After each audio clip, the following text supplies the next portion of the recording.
हिंदू धर्म रे समान गोत्र मध्य रे विवाह करिबा निषेध।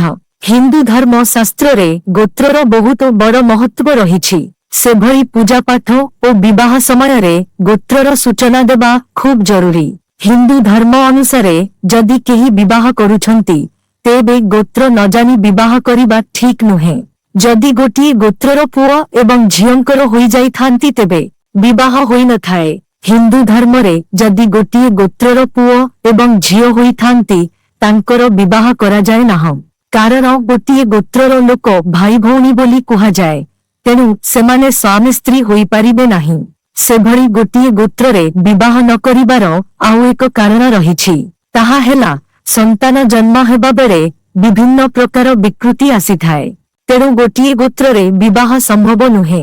हिंदू धर्म रे जेतेबेले पुओ झियंकर विवाह करा जाए तेबे जणे नुहे बरं तीनोटी गोत्र को छाड़िकी विवाह करा जाए। माँ बापा और आईर गोत्र को छाड़िबा परे जेउ गोत्र मिले सेथिरे विवाह करा जाइथाए। एही तीनोटी गोत्र रे विवाह करिबा ठीक नुहे।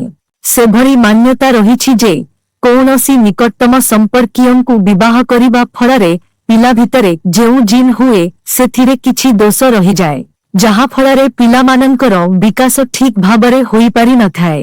वैज्ञानिक मानंक विश्वास अनुजाई जेनेटिक सुसंगतता एवं हाइब्रिड डीएनए हेतु गोत्र समानर संपर्कीयंक मध्यरे विवाह हेतु पिलामानंक ठारे अनेक प्रकारर समस्या उपजे। समान गोत्रे विवाह परे सेही गोत्रर त्रुटि रोग एवं शारीरिक समस्या परवर्ती पीढ़ी को स्थानांतरित हुए।